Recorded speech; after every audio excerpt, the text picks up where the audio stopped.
Pokemon has always been a franchise that for me, I would pick up, I would play it, I would have a casual playthrough, and then I would really never touch it again, at least for that generation. And I would always pick up the next generation, barring Black and White, and, well, I did pick up Scarlet and Violet, but those, I did not play them for very long, let's just put it like that.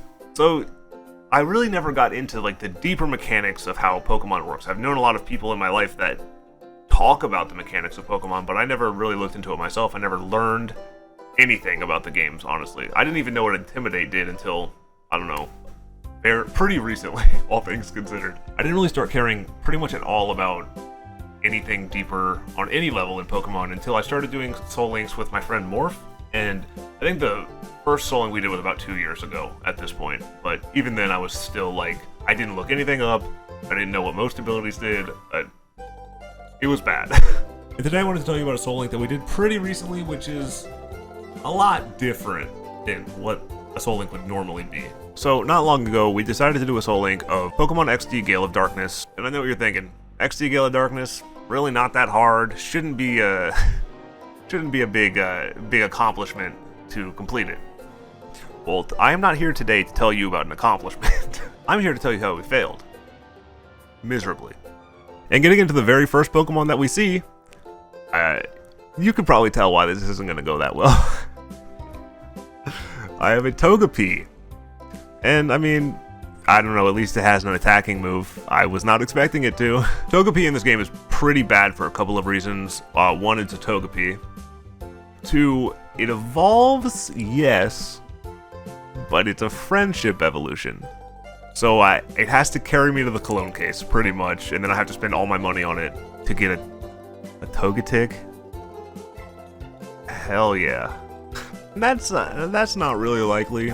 I don't think it's gonna get me there, but you know, that's okay. And then of course, you know, it's got Flame Body, and I'll let Morph tell you why that one's not that great. Well, that's great if you ever survive a hit. Now, moving on to the first encounter, there weren't really any stakes on the line because we decided that we wouldn't start the Soul Link, like, you know, dying portion until we got our second Pokemon, which is not yet. This is just an encounter with Kaminko, or Chobin, I think his name is. So Chobin throws out a Houndour, and this Houndour kind of explains a lot of why this Soul Link was really hard to record, because this was not our first attempt. Now, Morph didn't really have any problems with the randomization process. I shouldn't have, but we randomized it many times, and this one issue just kept coming up for me. And as you can see, this Houndour has Absorb. He does not get Absorb. I don't know why he had Absorb. That was a consistent problem. For some reason, my Pokemon would not get normal movesets, which is really annoying and kind of makes everything way harder because things have moves that you'll never expect. And know before you say something, I did not have move pools randomized. So I don't know. I don't know. But even with those issues, we decided to keep it going as long as we could. If we lost, we lost. It is what it is. And I managed to beat Houndour because, I mean, Absorb just didn't do much damage to me. It's a Houndour, so it wasn't really going to do much. We move on, we grab our sister, and we head back to the lab. Now, on to the first encounter of the game. Usually, this would be a Teddiursa, but obviously the game is randomized, so I grab myself a Shadow Golduck. Not too stoked about Golduck, gotta be honest, but at least he's a full Evo, so his stats are pretty okay for this point in the game at the very least. And, you know, Shadow Pokemon are kind of broken, so at least I got something. Now, to be completely honest with you guys, this game, it's got a lot of cutscenes. That was another reason why repeat runs of this game were really annoying, because we would get to wherever we were, we would lose, and then it took like an hour to get to the very first area of the game. Like, outside of the lab. It took an hour each time. It was so obnoxious. So, we did do quite a few attempts, but it was really getting to us. But we make it to Gatenport, or Gadianport, I don't actually know how you say it. And we get to see this Bellsprout absolutely dumpster this Clefairy. Like, just demolish it from full health with superpower. It was actually really funny. Now, fast forwarding past the mini cutscenes.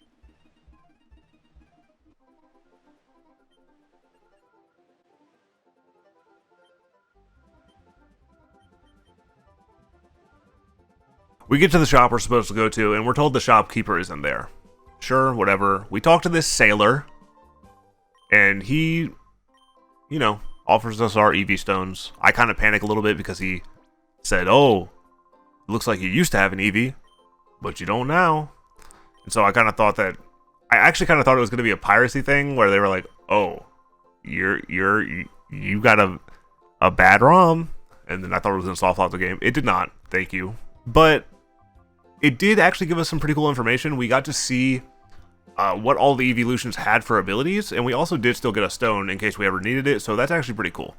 So I think I ended up going with Firestone. I actually don't remember. I'm not looking at the footage right now. I'm sorry.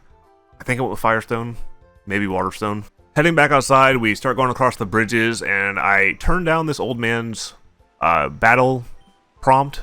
I didn't know you could do that, but yeah, I guess you can turn down battles in this game. So I decided to tell Morph that the place we gotta go is at the top of this tower. Obviously, yeah, look, the tower's over here. There's some items in there. Sweet. Let's pick those up. We'll make our way to the top of the tower. This was all on me. 100%. Morph had no idea where we were supposed to go. I told him it was the top of the tower with my chest out. Full confidence, top of the tower. And I get up there.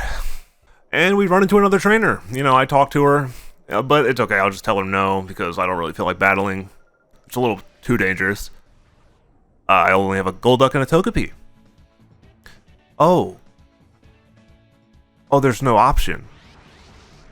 So, for anyone not aware what this actual monstrosity is, this is a Shadow Lugia, aka the Box Artmon, aka Bonkers Turbo Ultra Busted. And yeah, so B-Tub over here has a move called Shadow Storm.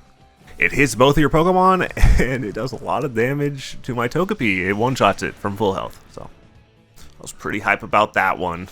But Golduck is fine. He's tanking it, honestly. He one-shots Dragonite with Shadow Chill. For some reason, me and Morph decided that the only way out of this was to try and catch the Lugia.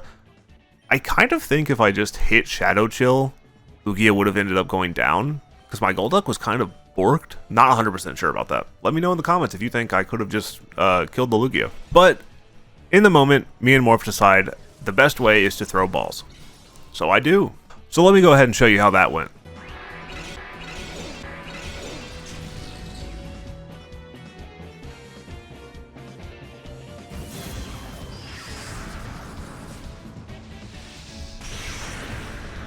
Yeah, not well. Hey, if you liked the video, feel free to leave a like for me. I know this is a really stupid video, honestly. I don't even really know why I'm making it. I just thought it would kind of be funny to show one of the many things that I record and fail at. Yeah, so that's pretty much the only reason I made it. If you like stupid videos like this, let me know, and maybe I'll make more. Maybe not, though. We'll see. Anyway, thanks for watching. Bye.